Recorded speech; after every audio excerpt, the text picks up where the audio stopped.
50 years ago, Led Zeppelin released their self-titled debut.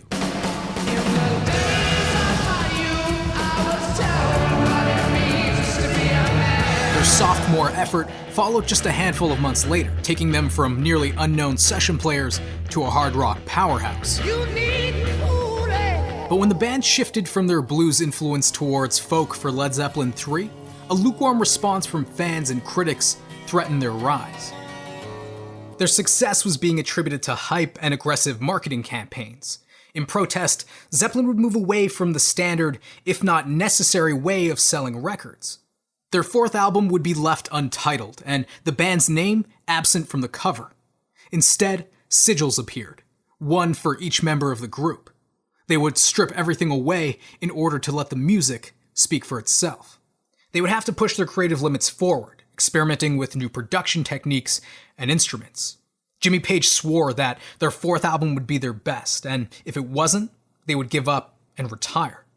What followed was one of the most iconic rock albums ever made, setting Led Zeppelin on a path to becoming legends of rock and roll. After Led Zeppelin III, the band would take an extended break from performing in order to begin planning the blueprints of their follow-up. Engineer Andy Johns had worked with Zeppelin on their previous outing and suggested that the band utilize the Rolling Stones' mobile studio. With it, they could record anywhere. But rather than paying to stay at Mick Jagger's home, members of Fleetwood Mac suggested recording in a remote country house. So in the winter of 1970, Led Zeppelin would head to the haunted Headley Grange. Void of any distractions or deadlines, it would be the ideal environment to focus purely on the album and have them live in the music. On their quest there, Page and Plant visited an antique shop. There they found a 19th century oil painting of an old man bent over bearing a bundle of sticks on his back. Page was obsessive when it came to the occult and thought the man resembled George Pickingill. He was thought to have been the father of modern witchcraft. The image also closely resembles the Ten of Wands tarot card, a symbol representative of carrying a burden and the need to rise to responsibilities. Very fitting, considering the pressures their fourth album was now placing on them. They bought the photo, eventually placing it on a partly demolished home to capture the album's cover. Within the gatefold stands the reworking of another tarot card, the Hermit. With his lantern, he acts as a guide for those seeking to acquire wisdom. Again, fairly representative of the group's upcoming crusade, but nowhere on the jacket was there information on the band. Instead, they were all tasked with choosing a rune, a symbol representative of their state of mind, an opinion, or anything they felt strongly about.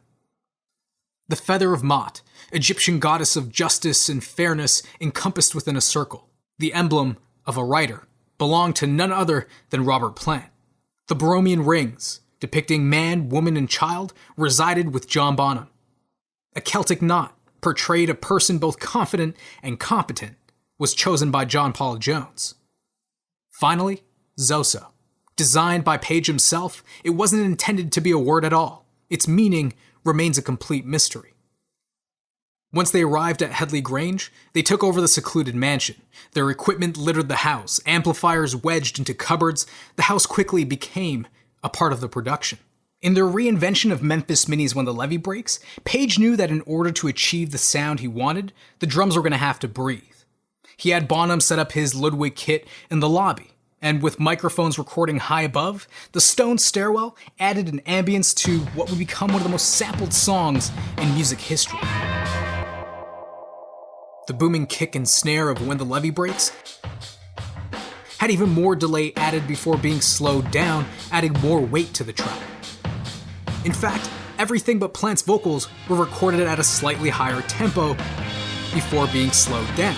It gave the guitar and bass its dense and sludgy tones.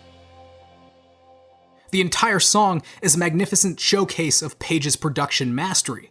Plant's harmonica recording was reversed before adding an echo effect to it, so that when played forward, the echo precedes his playing, giving it a haunting effect.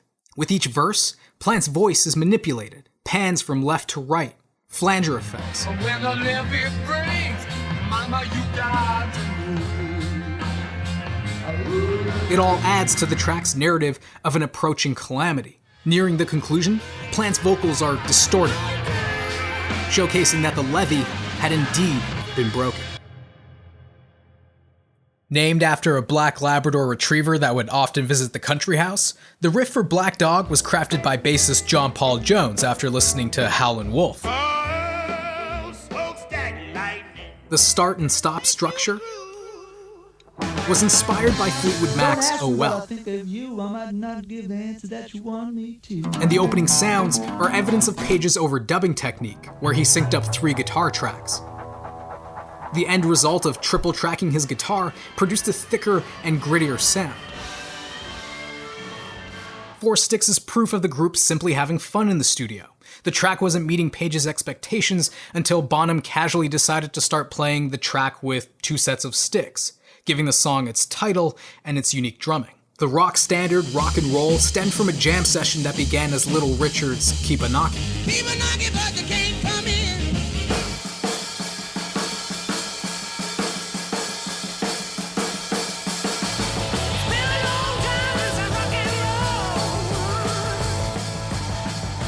The group really wanted the music to be the forefront of this new album. It's why the guitar in the song is buried in the mix and increases in volume as the song progresses. It forces you to listen carefully. To Page, it was the small details that really mattered. When recording Stairway to Heaven, everyone thought the first take of the song was perfect. Everyone but Page. He thought it could be better. Outraged, Bonham started beating the crap out of his drums on the second take. And that's what you hear in the final recording. Page wanted the song to resemble an orgasm, building from a delicate recorder-driven folk ballad. Bonham's drums join in just after the halfway mark, before moving towards a climactic rock opera. The Gibson double-neck guitar Page became synonymous for was bought for this very track, just so he could play all of the guitar sections on one instrument. While the instrumentalists built the track in studio, Plant was already penning a legendary tale, deliberately keeping the lyrics vague, as to allow the listener to craft their own meaning. The final track recorded for the album was the Battle of Evermore. The last-minute addition includes Page playing the mandolin, an instrument he had never played before.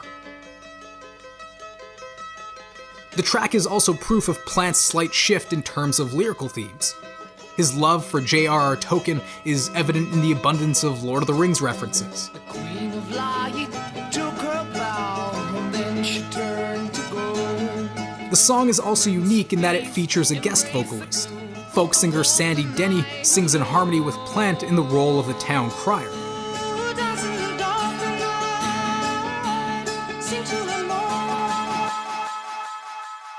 The record would go on to be mixed at Sunset Studios in LA. But once Page arrived back home and listened to the supposed final mixes, they sounded terrible. Every track but When the Levee Breaks had to be remixed. It set them back in terms of time and money. In all, it took only 4 months of studio time to forge their 4th album. Released upon the world on November 8th, 1971, Led Zeppelin IV was an instant hit, the biggest album of their careers, and one of the best-selling rock albums of all time.